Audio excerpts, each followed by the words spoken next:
Welcome to Talk Travel with Heather Tate, North Mississippi's podcast for savvy travelers. Talk Travel with Heather Tate is a weekly podcast that airs every Monday on the Shark 102.3 FM radio station based in Ripley, Mississippi, and is then released as a podcast. Travel advisor and travel enthusiast Heather Tate of Whimsical Destinations gives listeners expert travel tips curated through the years of personal and professional experience.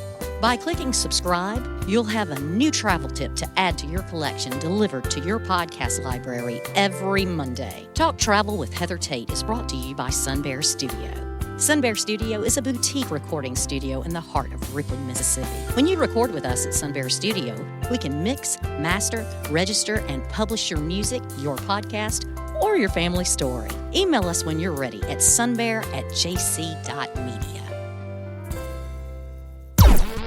This program was recorded at Sun Bear Studio in Ripley, Mississippi. Good morning, Northeast Mississippi travelers. This is Heather with Talk Travel with Heather Tate, and I'm so excited to share my adventures and tried and true tips with you, whether you are also a seasoned traveler, a hopeful traveler, or currently an armchair traveler, meaning you're going to follow along with us from home for now. This is our 143rd episode of Talk Travel with Heather Tate. Last week, we did a summer Q&A.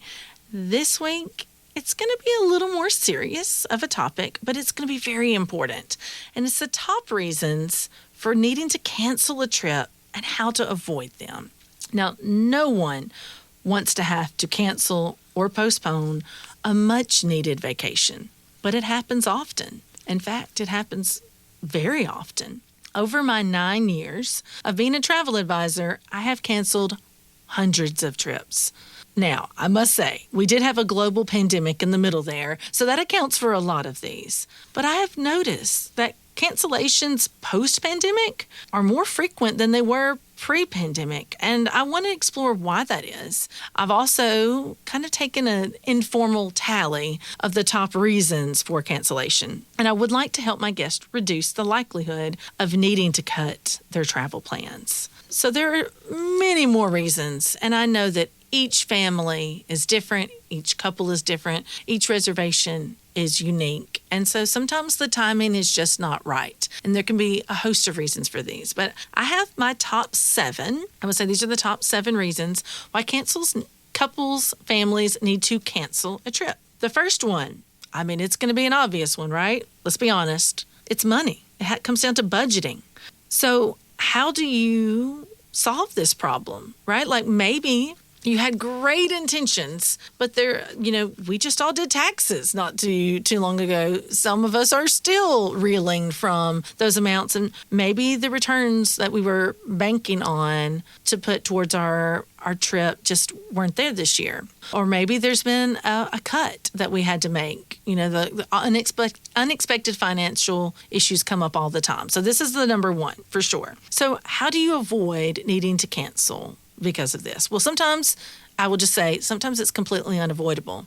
There's nothing you could have done differently. It is what it is, and maybe that means we need to postpone. Maybe it's not cancel, maybe it's not ever, but it's not right now. And so sometimes there's flexibility where you can move your trip out. I move trips for my clients all the time, that they're like, this year it's just not in the cards for me. I want to keep making payments. I want to keep working towards it. I don't want to cancel. I want to move it to next year. So seeing if it's an option to move dates. Another option is, well, how can we make this trip more affordable? So sometimes the answer is not, okay, if I can't go the way that I originally planned, I just can't go at all. Maybe it's, I need to cut back so I can still go.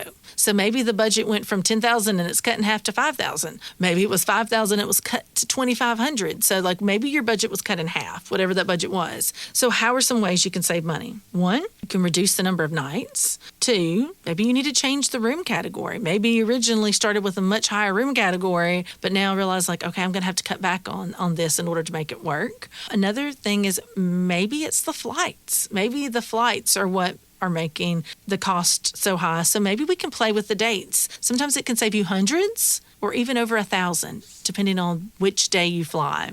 And maybe there's some wiggle room there to adjust it. What are some other ways to find yourself not in the predicament of needing to cancel because of the finances? My suggestion is, even if it is not required to do a monthly payment, that can be very helpful to chip away a little bit at a time instead of just doing the deposit, waiting till the final payment. Making regular payments throughout the year will decrease your likelihood to need to cancel because of finances at the end. Also, building up a travel savings when you can. Maybe you're not ready to travel yet, and that's okay. You can start building a travel savings so then you will be ready. Maybe you want to take advantage of a last-minute deal to save even more money, so put back now in a travel savings. Okay. Number 2, most common reason, and I touched on it a little bit because it does have to do with finances, but that's the flight cost. So I have families all the time that are planning to go to Disney, Universal, maybe a Royal Caribbean cruise. And one way we save money, whether it's $1,000 right off the top or more, for a family of 4, it can be more, I recommend you drive. If you can drive, you will save money by driving instead of flying, even if you add in an extra night staying in a hotel along the way. Even if you factor in parking cost, you will still save money. On average, if your flights are $300 per person, family of 4, it's $1,200. And that's not even including parking at the airport, right? Expenses at the airport. So you can save $1,000 for a family easily, if not more, if you drive instead of fly.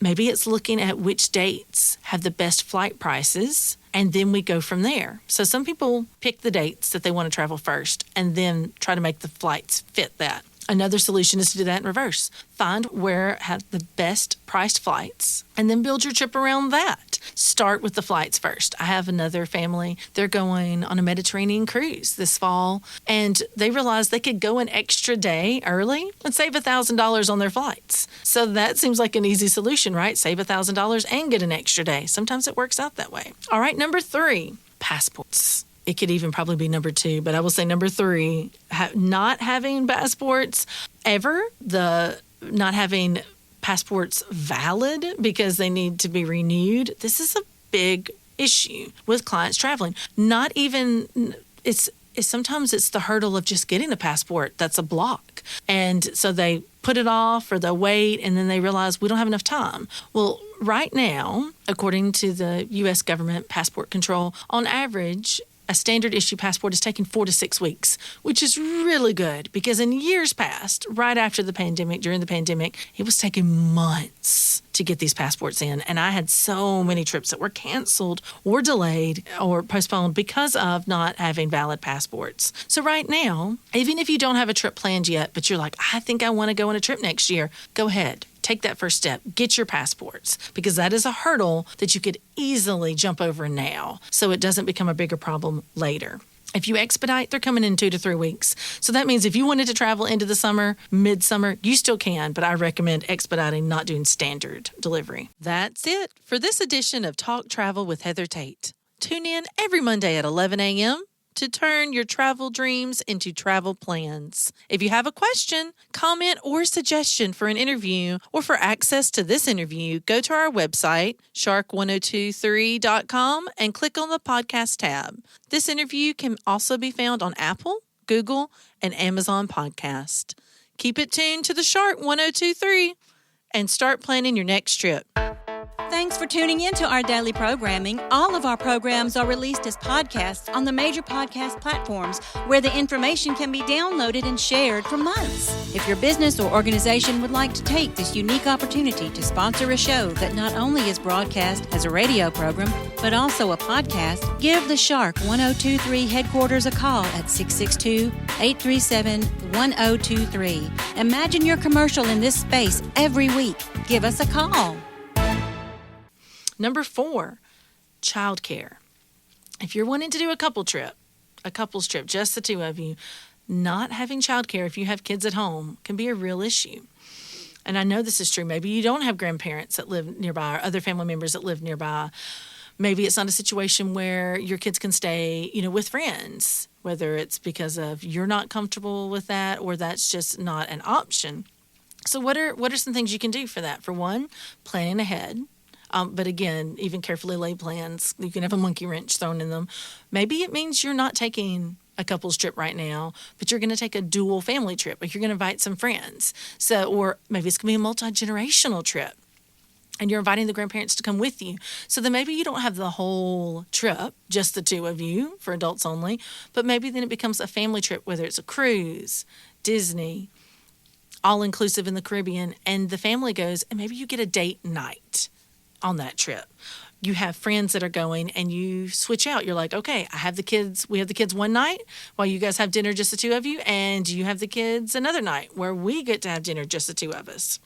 So there's options. Another option would be like if you have kids that go to summer camps, work hard to coordinate their summer camps. If they're doing a stay away, whether it's a summer camp that's going to be overnight from Monday to Friday, plan your trip while they're going to summer camp. Make sure you have emergency arrangements that you would have someone to be able to, to pick them up in the event that they needed to be picked up, whether it's, illness or other emergency. But that's an option that I know a lot of families do. Another one will be work. Number 5 is work.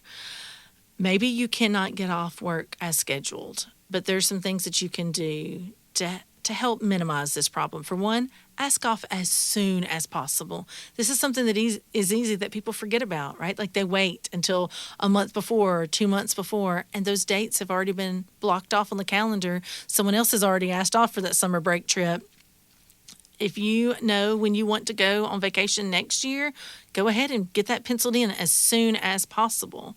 Also then, if maybe that week is blocked off already, don't just give up. Talk to your employer. Talk to your boss. See if they can work with the schedule. Maybe there can be some exceptions made. And, plan for that ahead of time. Don't just assume it's going to be okay and then wait until a couple weeks before and then find out that you cannot travel those weeks. You have to be proactive because I can see work becomes an issue quite often. If you are in a new position, maybe you can't ask off vacation time, within 9 months or a year. So keep that in mind. Maybe then if you're going to be starting a new job, what you do is, okay, I know that I'm not going to have vacation time, but I am taking this new job. I already have this trip booked. It's already planned. It's, pre-scheduled. May I have this, grandfathered in, right? That I'm taking this new job, but I have this trip on the books. I would like that to be worked out and get that in writing. Because if we're honest, our careers aren't our lives, right? I know they can be very important. Mine is very important to me, but my family comes first. And so if you stress something is important, then most of the time, not all the time, I know there's always exceptions, but most of the time you'll be able to, maybe you need to adapt it just a little, but if you're willing to have that conversation early, you might be able to work that out with your work and not have to cancel because of that. Okay, 2 more. Number 6, family or personal emergency. There are just going to be some things beyond your control, happen last minute. Child is sick. Someone is in a car accident and has broken a leg and not able to go. A death in the family. There are some things completely unavoidable, and you're going to have to cancel or postpone a trip. For those, I say, you want to make sure in every trip you can, every trip where you don't have a free cancellation up until the day of, that you add travel protection. It protects your investment for these emergencies. No one ever plans for an emergency. I get told all the time, we're going. I don't plan on anything happening. No one plans on an emergency. So I definitely recommend travel protection, even if you don't plan on an emergency. And number 7, and I will tell you, this is my top 7th reason for cancellation, and it's my favorite reason to cancel. In fact, when I get this reason, it is the only time I call and I'm happy to cancel a reservation, and that is an unplanned pregnancy. And you find out that you're expecting, your family is growing, you weren't planning on this, but now that means your plans have changed, whether it's because of financial, maybe it's because, you're not approved by your doctor to travel out of the country or on a flight, you're high risk, you want to be home, and that is an amazing reason to cancel or postpone a trip. Doesn't mean you have to, but it means it should be a conversation you have with your doctor to see, is it still recommended, still safe for you to travel? Maybe should you adjust your dates? I've had clients that were planning on going several months in the future, find out they're expecting, like, we need to move our trip up so we can still go. It's going to become our baby moon. So maybe that means the dates need to change. Maybe it means, okay, instead of going now this year, we're going to move it to next year. And then we'll go, whether it becomes a family trip or you're going to have a much-needed couples trip then where you're actually going to get to sleep through the night for a few days. That might be a reason to be flexible. So whether it's canceled or dates changed, that is another reason. There are, again, a host of other reasons for needing to cancel a trip. But I think with a little planning and preparation, definitely getting the insurance to cover all your bases, then that's going to help minimize the number of trips you will need to cancel. So we can turn these travel dreams into a real plan. Wherever you're going, whatever you're doing this week, life is a great adventure. Enjoy every moment. Make those memories. Take the trip. Life is short. You won't regret it. This show is made possible by JC Media, LLC in Ripley, Mississippi. JC Media owns the Shark 102.3 Classic Rock FM radio station where the show is hosted, and Sun Bear Recording Studio where the interviews are recorded. We need your feedback and support. If you listen to the podcast on a player like iTunes, Google Podcasts, or Amazon Music, please subscribe to the show and leave us a review. We also have an email in which you can share your feedback. That email is theshark1023@gmail.com. Subscribe to our podcast on your favorite app or stream episodes online at shark1023.com/podcasts. Today's episode was produced by Melinda Marsalis. It was edited by Rick Williams and engineered by Chris Marsalis. The podcast technician is Joyce Grady.